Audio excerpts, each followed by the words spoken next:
for stripes and bright stars through the perilous fight. O'er the ramparts we watched were so gallantly streaming, and the rockets' red glare, the bombs bursting in air, gave proof through the night that our flag was still there. Oh, say does that star-spangled banner yet wave o'er the land of the free and the home of the brave?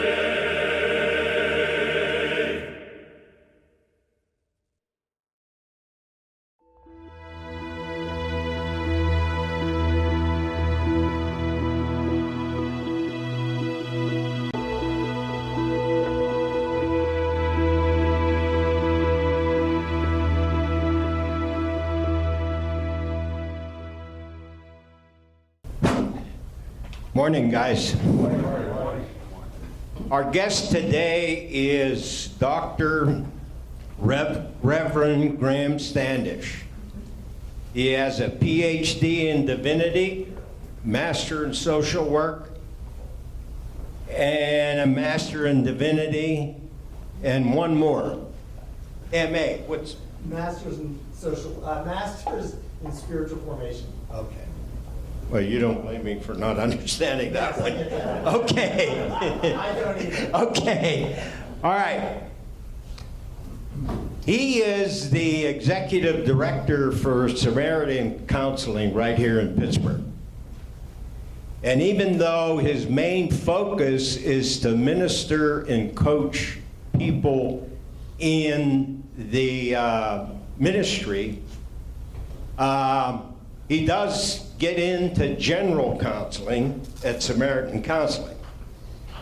And when I spoke to him about coming to talk to us, it was an interesting conversation.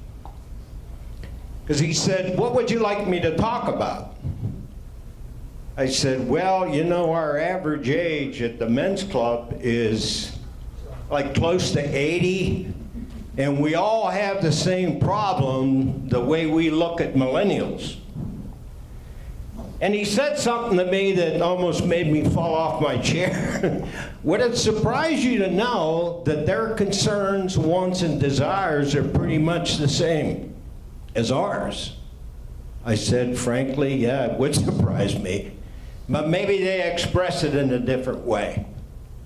His position is they're pretty much have the same concerns and desires that we do.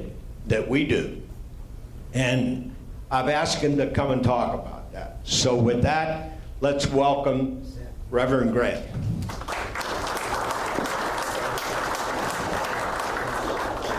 Well, thank you. I'm really glad to be here with all of you. It's interesting being back in this building. This is where I learned to swim as a kid.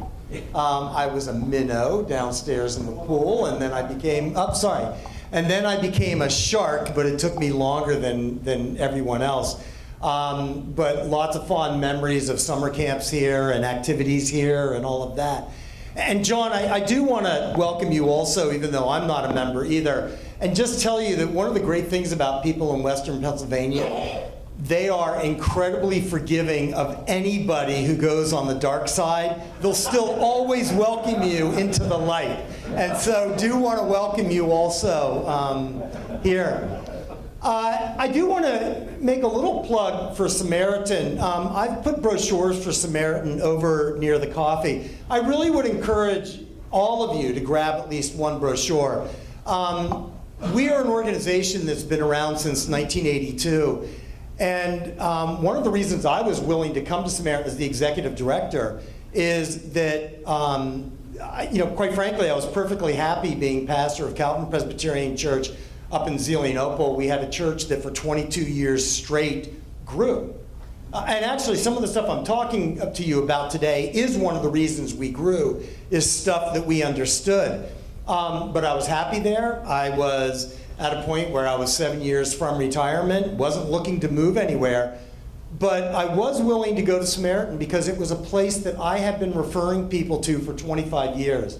And I consider it to be one of the best counseling agencies in all of Western Pennsylvania. It's a place where it's faith-based but client-centered, which means we do not impose a religious view on the counseling. So we can counsel with Roman Catholics or Protestants or evangelicals or Pentecostals or atheists or agnostics. And all of our therapists are licensed, and it's just an incredible place of people really committed to being therapists who are driven by compassion. And also we accept Medicare. So I really would invite you to grab a brochure, just take it with you, because somewhere along the line you're going to come across somebody who's struggling in some way. And you may be someone who actually helps them heal by just saying, hey, I know about this place, Samaritan. Our offices are on the 3rd floor of Faith House next to the Circling Presbyterian Church. We have a confidential entrance, confidentiality about everything. So really would encourage you, pick up a brochure and get to know us. So at any rate, what Jerry told you kind of how our conversation started and how we ended up settling on what we're talking about today. And this has been a passion of mine, is not just understanding millennials, but it's been understanding all the different generations. For me, it really started when I came to Calvin Church in 1996, and I realized that all the churches are in decline, and one reason is that the churches that were growing were mainly targeting one generation. When I started at Calvin Church, the large churches, Orchard Hill, Victory and all, were really targeting the baby boom generation. Then they began to target the Gen Xers. And now they've begun to target the millennials. And really the focus is we're going to target these generations. But I was committed to creating a church that was multi-generational, that had everybody from 8 days to 80 years old to older. Although we don't like to call people older, we always kind of like to call them chronologically enhanced. So this became a passion of mine. And so what I want to do this morning is just share with you kind of the research I did back in 1996 on generations. And actually, it's something that helped our church grow throughout the years. So let me start with what a very, very famous guy said about the younger generation. And this is what he said. He said, children now love luxury.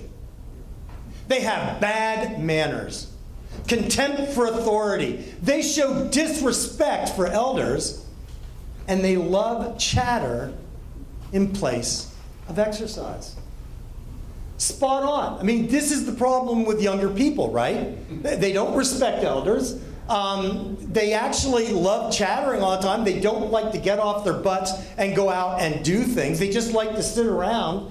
And quite frankly, they have contempt for authority. And that very famous guy was exactly right in about 428 BC when he said it.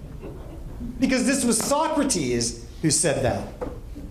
See, here's a reality. In any age, older generations criticize younger generations. Actually, I'm part of the baby boom generation.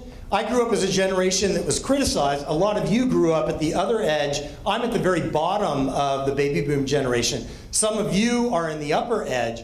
You know that the baby boomers are criticized growing up. We were a bunch of hippies. We were people who were too interested in ourselves. Now, the one thing the baby boomers did was they attacked back and said, don't trust anybody over 30 until they got to 30. And then it was don't trust anybody older than 40 until they got 40, and 50, and 60, and whatever. Basically, the Bible talks about the problem of younger generations. The reality is, in every age and era throughout history, older generations have criticized younger generations. And the Bible even came up with a remedy for it. They knew how to deal with problem younger people. This is what it says in Deuteronomy. If someone has a stubborn and rebellious son who will not obey his father and mother, who does not heed them when they discipline him, then his father and mother shall take hold of him and bring him out to the elders of the town at the gate of that place.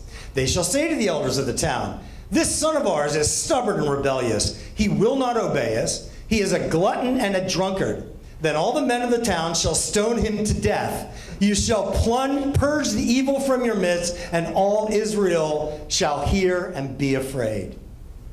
Can't we go back to the good old days? You know, whenever the kids caused us problem, we could just stone them to death. What has happened to our society where we no longer do these kinds of things? But actually, you recognize, even in Israel, they didn't do this.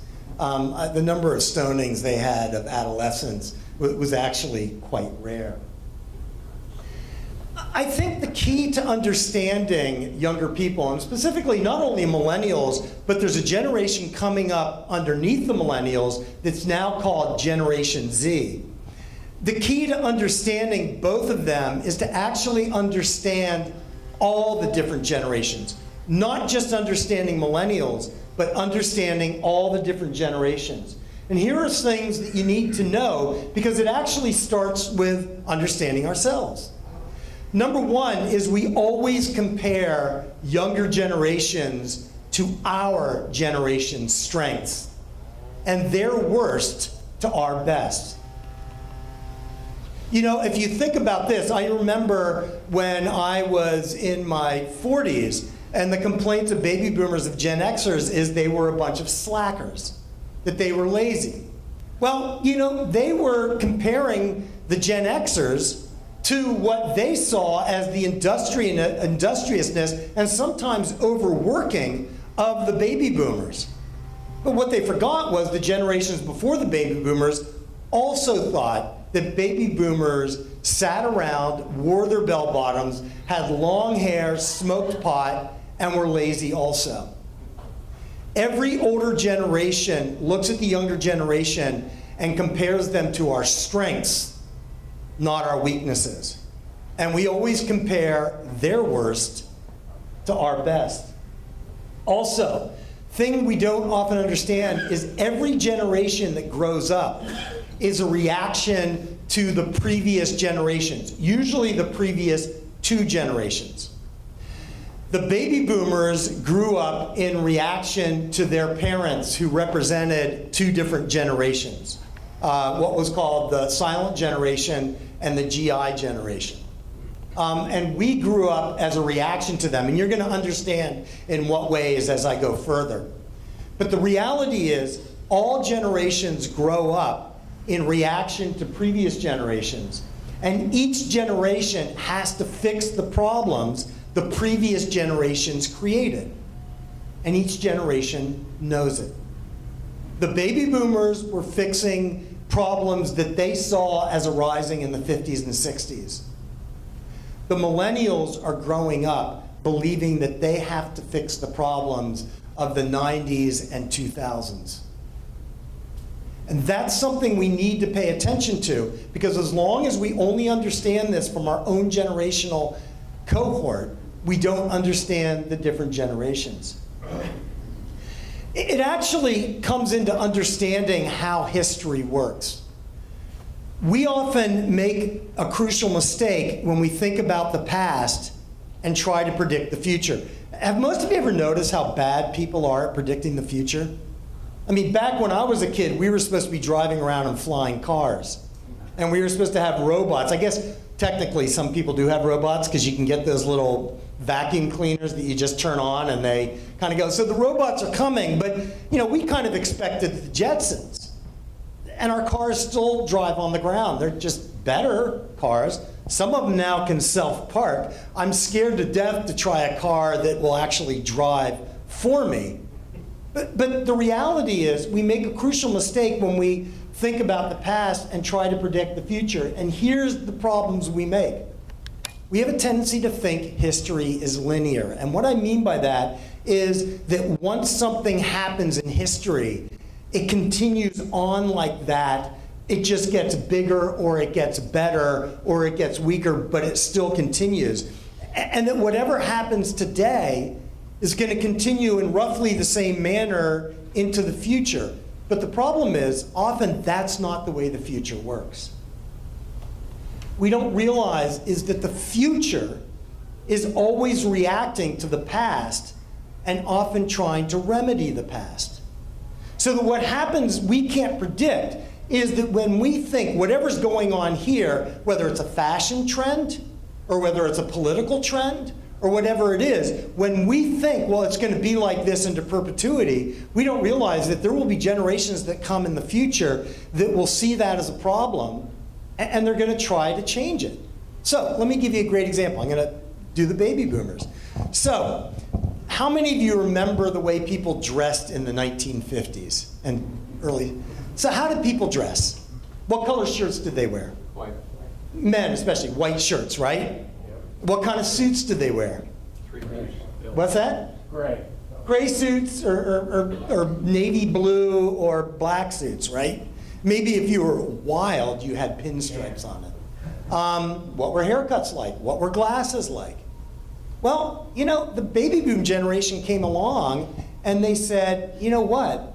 You're all dressing the same. You're all thinking the same. You're all being the same. And so they actually picked fashions that would tick off their parents. I mean, I remember wearing some of those things. They're really, when I look at pictures of myself back as a kid in college, it's really embarrassing to see what I wore. But quite frankly, it was a reaction to parents because parents dressed a certain way. And so our fashion is different, not because we're just the different generations trying to be different, but because the different generations are actually trying to fix what they see as a problem. The focus of the previous generations on community and the civic life where everybody must be the same. And a baby boomer generation that came along and said, yeah, but we also have to have individuality. We also have to have our own perspectives. Now, actually, interesting thing, which is related to what Jerry said, if you look at a lot of the millennials and now Generation Z, they're recovering fashions from back in the early 60s and late 50s. Have you noticed, like I went and looked at my glasses, and I think my glasses are kind of hip. You know, they're rimless, I can see everything. Well, what I notice is everybody else is getting dark black glasses that could come straight out of the 1950s. Horned rim glasses are back in. Big glasses are back in. Haircuts have gotten shorter. That a lot of millennial haircuts look like haircuts coming from the 1950s. Their pants are getting a bit tighter. Their suits are getting a bit tighter. Go back and look at early 1960s Rock Hudson or Tony Randall or those movies, and you'll notice the jackets. You know, I grew up always learning that the jacket should hit the tip of your thumb. Well, now jackets hit the tip of your wrist. And if you go back and look at some of those old Doris Day movies at what they were wearing back in the early 1960s, they were wearing tight suits where the jackets only came down to your wrist. A lot of the fashions from back then are coming back into style. The future always reacts to the past, and that's why it's hard to predict. We also don't realize that history tends to be cyclical. Doesn't mean history repeats itself all the time, but it does rhyme with itself. Incidences that happened in the past with one particular generational configuration, where you get a similar generational configuration in the future, similar kinds of things happen, and I'll explain that in a little bit. Basically, we are on an 80-year cycle in this country. And this is not just me, but this actually comes from two authors. And these are the people who really, back in the early 1990s, began to write about the different generations. And these are the ones I studied. It's a book called Generations by William Strauss and Neil Howe. And it's about that thick. And they've done a number of follow-up books. Here are several things that they predicted in the future based on this idea that things repeat about every 80 years. Back in 1995, they predicted that in the early part of the 2000s, we would have a huge recession and potentially a depression, sometime in the first decade of the 2000s. They also predicted that sometime in the first decade of the 2000s, there would be an attack on American soil that would cause America to start going to war. They also predicted what they called the Great Unraveling, where politically it will look like people are just tearing each other apart. How the heck did they know that? Well, go back 80 years, approximately 80 years. Doesn't have to be exact, but go back 80 years from the Great Recession and 9/11. And it happened in reverse order, but what happened 80 years before? Two big events that were like 9/11 and the Great Recession. The Great Depression, well, and Pearl Harbor. Now, why does that happen? Because there's a generational configuration that does things that allow that to happen. Two things happen, and I'll get into this in a little bit, so let me just do a real quick thing on this. They said that basically when you get a baby boom-like generation, along with a Gen X type generation, they always begin to tear down institutions, and financially they begin to speculate and take a lot of risks. That's what happened in the late 1920s that led to the market crash. The speculation, wild speculation then. And they said also the breakdown of institutions that gather information and the breakdown of diplomacy between nations, which led to Pearl Harbor. I mean, you all kind of know that at the beginning, at the end of the Depression, really they had defunded an awful lot of the diplomacy. They had defunded a lot of the information gathering institutions. They had defunded the military. When Franklin Roosevelt was building back up the military and they had to train the early soldiers, they used wooden guns because they didn't have guns, because they had defunded so much of that. And this is what allowed for those things to happen. I'll go into this a little more in a second. Basically, let me explain about this cycle. To understand, every generation is approximately a 22-year cohort. Now, it's not exactly 22 years. Sometimes a generation is shorter. The Gen Xers are about an 18-year generation. The baby boomers are about a 23, 24-year generation. That's why it makes it really hard to say whether someone's exactly in this generation or that generation if you're on the edge. I was born in 1959, so I'm kind of half baby boomer, half Gen Xer. Also what they say is this 4-generational cycle has been repeating itself throughout the 18 generations of American history since 1584. So go 80 years back from us. You had Pearl Harbor, and you had the Great Depression. Go back 80 years before that, what happened? Civil War. The Civil War, and what most people don't realize, there was a depression actually led by drop in cotton prices. There was a depression or massive recession that preceded the Civil War back in like the 1840s and 50s. Go back 80 years before that, what happened? American Revolution. The American Revolution. Basically what they say is about every 80 years, and they say it's because of a particular generational configuration. The key to understanding the millennials and Generation Z comes from understanding this particular cycle. Once you understand the cycle, you realize that what you all dislike and what Jerry dislikes about the millennials is the same thing he disliked about his own parents. Because they're very similar. So let me explain this particular cycle of generations. To understand this cycle of generation, what Strauss and Howe said is there are 4 generational configurations that keep repeating themselves. First of all, and you know, when you're doing a cycle, you just have to pick one particular generational configuration to go on the top to start with. Because I'm a baby boomer and partly Gen X, and we're all very individualistic and me-focused, I had to just put my generation at the top. You do understand that. I mean, if you're part of the early generations, you would have put someone else there because you care about others. But we baby boomers and Gen Xers, we only really care about ourselves. So anyway, what they say is that in that 80-year cycle, there's about a 20-year cohort of generations that are individualistic and idealistic. These are generations where the focus tends to be on me, on what I'm getting, on what I want. But they also tend to be idealistic. They tend to have strong ideologies, and they believe that anyone who does not believe what they believe are either naive or bad or destructive. That's the nature of baby boomers. Baby boomers, as an example, when we were younger, our music was the only really good music. Our fashion was the only good fashion. During the 70s, the disco era, it was, I just want to dance. As they have moved up, the whole focus has been on me and ideologies that support me. The Tea Party movement has been largely a baby boomer and Gen X movement. A lot of it has been, it's on, I want my own liberty, I want my own freedom. By the way, that's not a bad, I'm not dismissing it, I'm not denigrating it, I just recognize it's part of an individualistic, idealistic generation.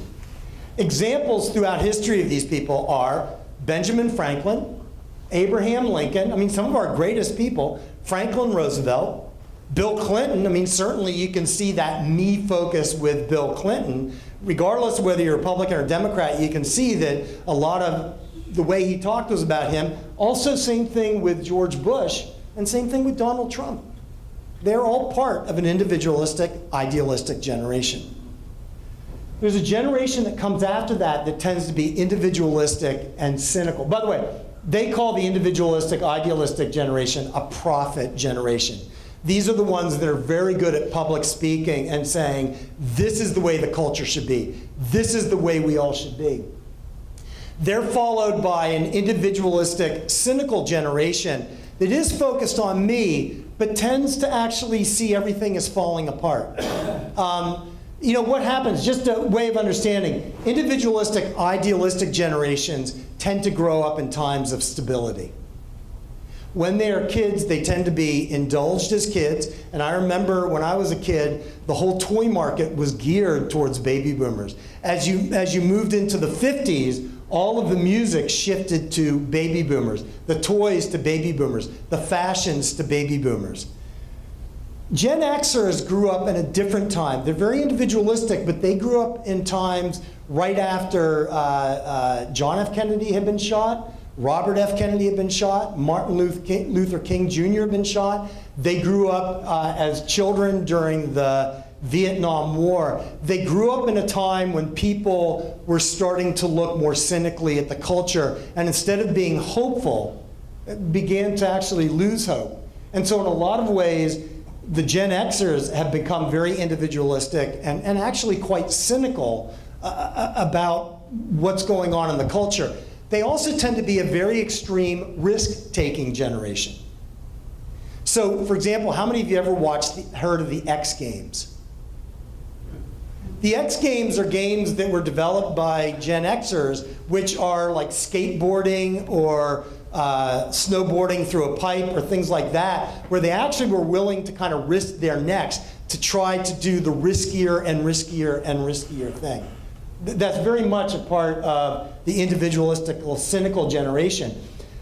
Now, here's one of the things that's really fascinating about them. When they go in the military, they tend to become great generals because they've been risk-taking their whole lives, and so they actually know what's a good risk. They don't play it safe. George Washington was of this particular generation. So was Ulysses Grant. What's the other general he followed? Meade. George Meade? Yes. What? George Meade. He was of a different generation, and he was much more risk averse. He was scared of making risks. Abraham Lincoln replaced him eventually with Ulysses S. Grant because Ulysses S. Grant was willing to take risks. Same thing with Dwight Eisenhower during World War II. But you have others like F. Scott Fitzgerald and Ernest Hemingway. Great Gatsby, Running with the Bulls in Pamplona. Much more focused on me, much more cynical about life. If you read The Great Gatsby, it's a cynical novel. It doesn't turn out well. If you read Hemingway's novels, bad things always happen to the characters. You know, they're not cushy novels. They're actually individualistic. my experience, and they're cynical. Also, Barack Obama was of that generation. By and large, this generation throughout history has not provided a lot of presidents. A few, but most of them come from the first generation and the next one. The next generation is a communal civic generation, and often they are considered to be hero generations. These are a generation that comes up that tends to care about building up community. They tend to care about building up civic life. When they are actually in their 40s and 50s, they tend to do building projects. So for example, the GI generation, those who grew up in the Depression and World War II, this was a generation that in the 60s and 70s, they built roads, they built highways, they built schools, they built churches, and they rebuilt institutions. And they helped Europe rebuild. And they helped Japan rebuild. This is the generation which often, Tom Brokaw wrote a book, what did he call the greatest generation? I mean, basically he's talking about the GIs. Here's the reality. The millennials aren't old enough to be heroes, but they're part of this generational configuration too. In the Iraq and Afghanistan war, who basically have been the foot soldiers in those wars? It's been the millennials. And they've been the ones who've been willing to volunteer and to go fight. Very different from the baby boomer generation. You know, I remember when I was a kid, it was hell no, I won't go. With the millennials, they've been willing to sign up. They're much more communal. Examples of this tend to be Thomas Jefferson. Think about Thomas Jefferson and James Madison. Thomas Jefferson writing the Declaration of Independence, bringing the ideas together. James Madison putting together our Constitution, putting together our Articles of Confederation. These are people who understood how to build culture back up. John F. Kennedy and Ronald Reagan, I mean, both of them, very different sides of the political sphere, but both of them gave a very hopeful message. We can do this. We can build our society up. Ask not what your country can do for you, ask what you can do for your country. Or America, it's been twilight in America, but now it's a new dawning. We can come together. I tried to find people that we knew who might be political. Connor Lamb, who is now representing this area, whether you voted for him or not, like him or not, he's a millennial, and if you ever heard his ads on TV, again, whether you agreed with them or not, or liked them or not, you heard a message of, we can come together. That's classic communal and civic generation. The next generation, which a lot of you all are in this generation, is a communal and sensitive generation. They do believe in building up community. They do believe in building up culture. Actually, of your generations, most of your generations who are in this configuration now, that you've been responsible for the growth of counseling. There was an explosion of counseling as the communal sensitive generation, the most recent one, came of age. But also they tended to be very good diplomats, very good negotiators, people who could bring people together because they tended to be sensitive. Examples of this are Daniel Webster. Theodore Roosevelt's one of them, but he doesn't quite fit in, even though Theodore Roosevelt himself kind of grew up as a tough, sensitive guy. He's actually a little bit more individualistic, cynical, but he's still part of that generation. Woodrow Wilson, Martin Luther King Jr. This is what most people don't realize, and I find it really fascinating. Most of the growth of rock music in the early 60s was not sparked by baby boomers. It was sparked by a communal sensitive generation. Bob Dylan, all of the Beatles, they're not baby boomers. Most of those first artists in the early 60s were not baby boomers. They were, if you look at the people, wherever they are, a lot of these people are still on stage and they're your age. Now, if you go to the Rolling Stones, the guitarist, what's his name? Keith Richards. Keith Richards, I mean, he's probably had 50,000 blood transfusions to get him up on stage. And Mick Jagger has a new heart and I think a new hip. But at the same time, this is part of that generation. What about the Beach Boys? What? Beach Boys also, yeah, absolutely. Now, some of the later ones were part of the baby boom generation, but the beginning of these musical movements in the late 50s and early 60s were actually of this generation. And you hear it in their music. Let's come together. Love is all you need. Let's find a way to work together. As you move through the 70s and into the 80s, the music became more cynical, the music became more individualistic, the music became more and more me-focused. Madonna is the greatest example of that. If you know Madonna, her whole strike a pose, everything is about her. That's kind of classic late boomer, early Gen Xers. So let's go into our parents' generations. Basically, when the people who were growing up in the Depression and World War II, the individualistic, idealistic generation was the missionary generation. This is the generation that was sending missionaries into Africa, that were actually trying to spread Christianity and spread democracy and spread ideas. Franklin Roosevelt was part of this. Part of this generation. They believed in really pushing Christian faith and American ideals around the world. Then there was the lost generation, those born between 1883 and 1900. This was the generation that came of age into their 30s and early 40s in the 20s. They were cynical because of World War I. Many of them really believed it was a war that shouldn't have been fought. And they were cynical about the world. And when they began to go into business, they were risk takers, and so they began to speculate wildly. For them, it was in the stock market. And that's the reason why you had a stock market crash. You had too much money going into the market that people had borrowed from others. They were betting on risky investments that didn't pan out, and suddenly the market crashed, and that led us into the Depression. You ended up with an older prophet, an idealistic person, Franklin Roosevelt, who basically would say, we have nothing to fear but fear itself. Very kind of prophetic words of bringing people together. The GI generation was born between 1901 and 1924. They grew up during the Depression. They grew up during World War II, and they learned how to come together. They learned to band together to fight against Nazism and Japan, and then later to fight against the Russians and the communists. And then you had the silent generation that was really born during the Depression, but also into World War II, that really were at a time when their parents were saying, listen, don't bother us, we're doing important things. We're fighting wars, we're trying to make ends meet.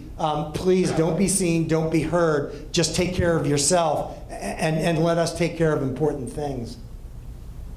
So what has our generation cycle been for most of our lives? Well, you've got a baby boom generation, which I've been talking about. It's tended to be very idealistic, it's tended to be very individualistic, followed by a Generation X. The GI generation is now mostly passing away, and there's also the silent generation, which most of you are now. This is sort of what has been our generational configuration up until probably the past 10 years or so. And this is the generation that exists right now. We have a baby boom generation that's moving into retirement.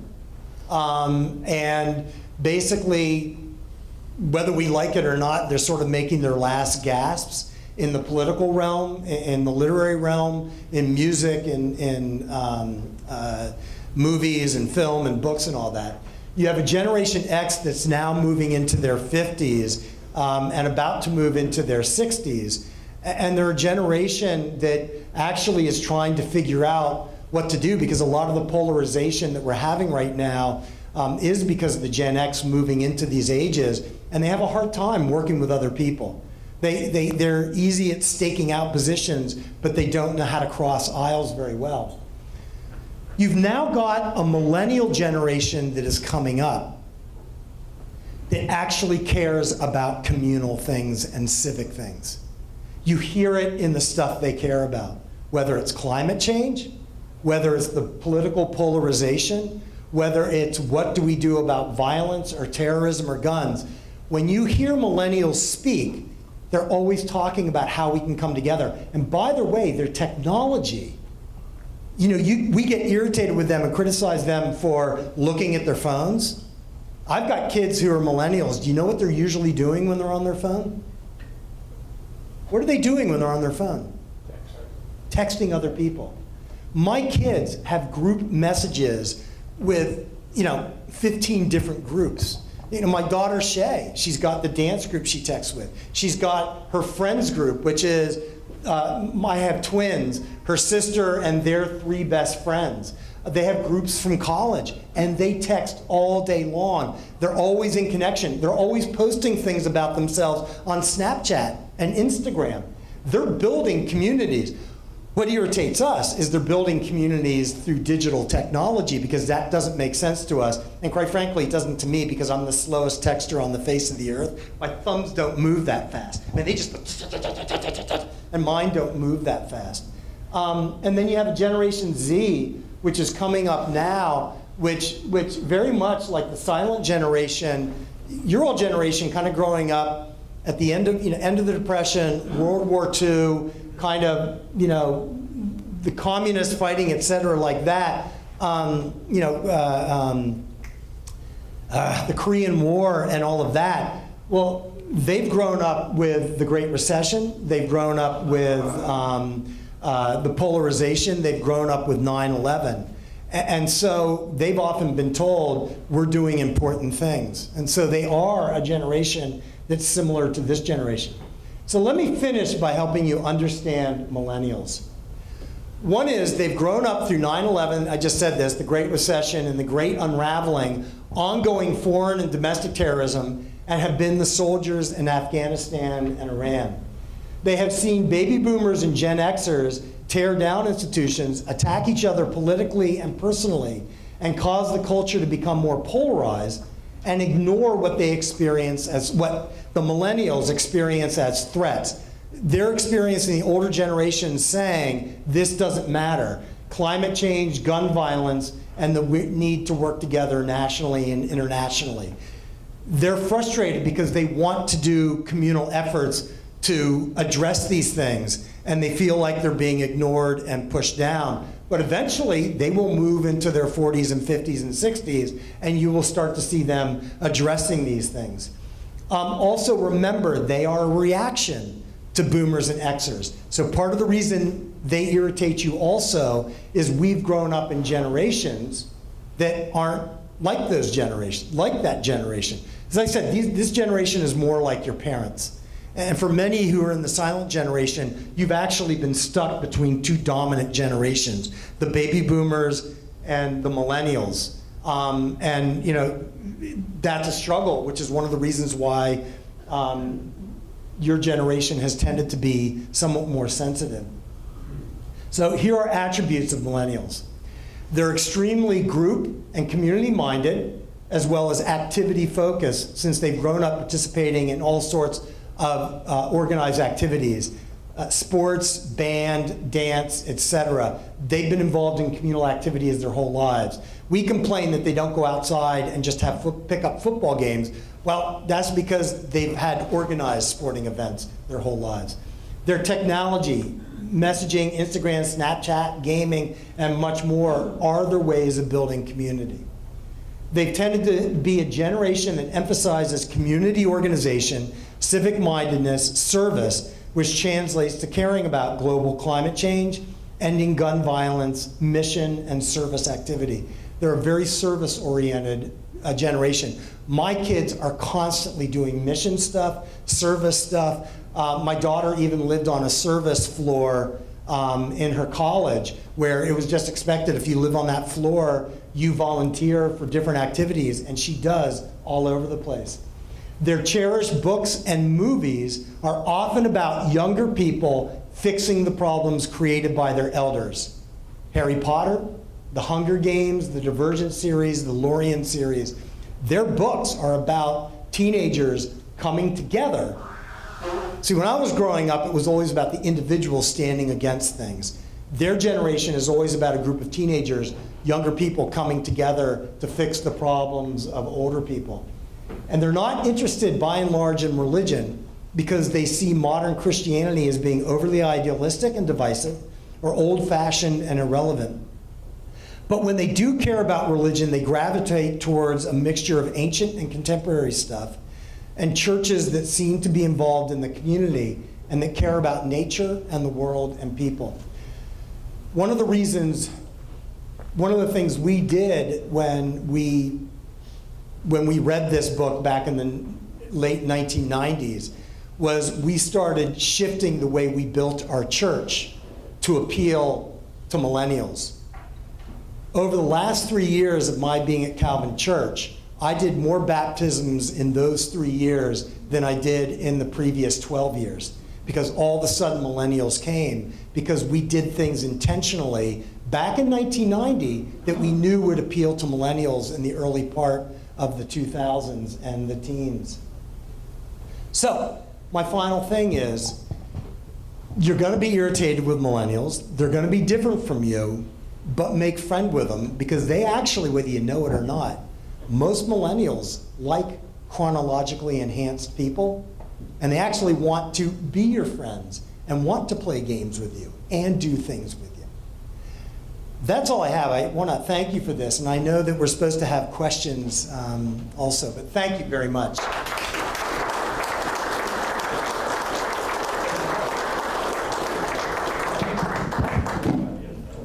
Yes? How do you explain this extreme left turn we're watching today in political life? Because what they've seen in the past 30 years is an extreme right turn in the culture. Remember, every movement is a reaction against the previous movement. Since really the early 1980s, you have seen even though people who are conservative don't feel like it's grown, they see threats from people on the left. The people growing up have seen an extreme rightward move of the culture, and they believe it's been much more individualistic.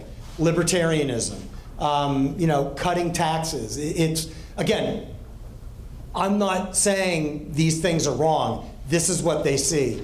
Cutting taxes, gun rights, everything else, it's always about the individual. And what they're doing is they're not moving leftward, they're moving towards a more communal societal movement which feels more leftward. Because many of them are still conservative, but still care about climate change and gun violence and things like that. But remember, it's always a reaction to what's been before. Other questions? Yeah?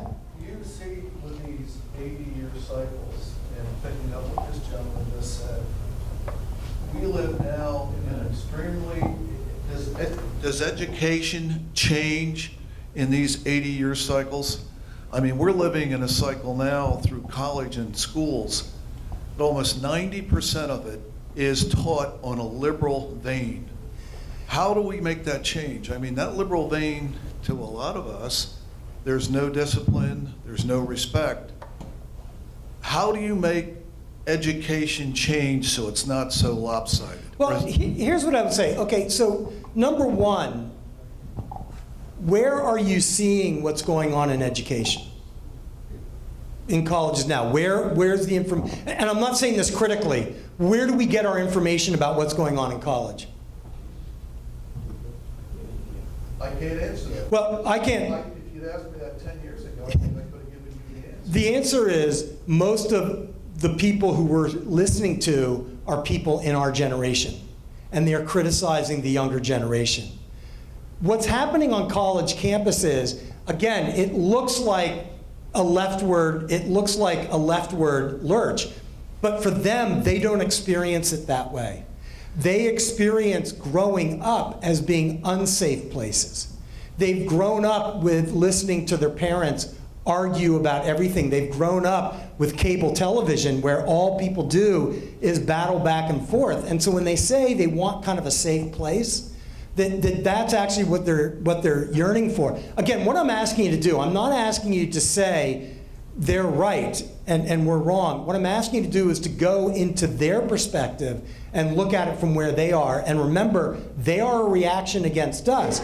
So what looks like this leftward lurch, this wanting safe spaces, this namby-pambiness, is these are people who have grown up watching people attack each other. They've gone to schools. My kids have had to go through metal detectors for years going to school, and they had to practice what happens when a terrorist comes into a school. And they look at it and say, it's the ideologies we all have that's causing the violence. And so they want somewhere where they can talk about things but not feel like they're going to get shot. Again, you don't have to agree with that, but just look at it from their perspective, not our generation perspective. Does that? Is it because we're allowing for refugee kids with the lack of respect, the lack of discipline, to be more of an individual? No, I think, and actually I think the lack of respect tends to be just younger people are like that. When I was growing up, there was a lack of respect among us towards elders too. I just think younger people often can be rebellious, and hopefully we all grow out of it. I think what I'm hearing is what Socrates said, Yeah, repeated now. yeah. I mean, 2019. yeah. Go ahead. I'm sorry. Well, just taking some of what you're saying, and it's very interesting. I find it very interesting. But something that I'm very concerned about, and I think probably most of these gentlemen here are too, is this extreme left. We've seen it before. It's called Nazism. We have professors that are spewing hate, discontent in our educational institutions. We're killing babies out of the womb now. And as a divinity guy, I would think that would be very concerning to you. How do you explain that? Well, And it's big. It's not just a little blip on the radar. It's big. okay. It's hard to answer because part of the challenge you just gave me was personal. So let me step out of the personal. I didn't mean it. Yeah, no. But it's when you said as a man of divinity, I would think this would bother you. I'm explaining something. I'm not necessarily advocating something. I understand. So just remember that. Let me also say something that I do want to kind of nudge a little bit. Nazism was not a leftward movement, it was a right-wing movement. Just because Nazis called themselves the National Socialistic Party is the same as East Germany used to call themselves the Democratic Republic. Just because they called themselves that didn't mean it was that. But they recognized, the Nazis recognized, they were dealing with a previous generation that was more leftward, and so they used leftward language to move them rightward. The dictatorships and the fascists in Mussolini and Hitler and Franco in Spain were very right-wing, and just as extreme left-wing can often nationalize things, there are times when extreme right-wing also nationalizes things. Again, the key thing is generations always respond to each other. What I'm hearing in you is they're not paying attention to the things we care about. And the millennials would say, yeah, I get that, but you're not paying attention to the things that we care about. And that's always the generational problem, is different generations care about different things, and they have passions for different things. So here's my answer. There's a generation that's going to start being born in about the next 5 or 10 years that will then grow up and actually fix what the millennials have broken, because that's the way the cycle works. Yeah, go ahead, I'm sorry. Yeah, well, the way we were taught it is that left and right is actually a circle. Mm-hmm. And the left and the right, Nazism and communism, come together with the circle. Well, certainly the more extreme you become, the less tolerance you have for people who don't agree with you, and the more you want to find a way to shut it down. So as a result, you do see that on the extreme left and right. Yeah. How do you account for or rationalize the self-identification movement? In other words, we have a large, I can hear talking in the back that's distracting me. How do you rationalize a generation of men who are boys who I self-identify as women or girls and want to compete in female sports and the whole genre that goes with that. Well, okay, number one, remember, I'm not a millennial. So I'm not going to rationalize or any of that part on them. Again, remember, the qualities that millennials seek is building up community, bringing people together. So for them, any way of excluding people to them is going to feel wrong. I'm not, when I say these things, remember, I'm explaining, not justifying, I'm not advocating, not any things, but I am explaining. My whole purpose in doing this, which is what Jerry and I talked about, is to help people look at things from their perspective rather than just ours. They're communal and they're civic. They care about people who feel marginalized.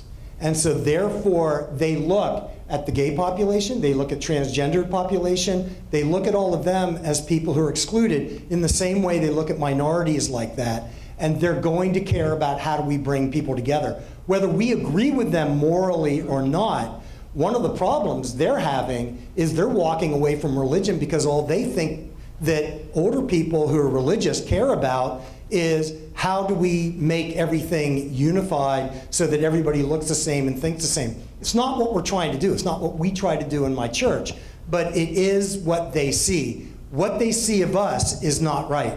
What we is not correct. What we see of them is also not correct, because the ability to understand them means getting out of our generation and looking at them. So my answer would be sit down with somebody who's a millennial and ask that the same question, but ask it in a way that's going to make them to want to talk to you. Because if you say, how do you justify and advocate, how do you justify this or rationalize this, they won't talk to you. But if you sit down and say to your grandchildren, could you explain to me kind of how you see the whole gay and transgender thing, open it up, and then look at it from their perspective. Yeah, absolutely. Okay, thank you, Graham. Thank you, Jerry. Appreciate it. Okay, we're adjourned.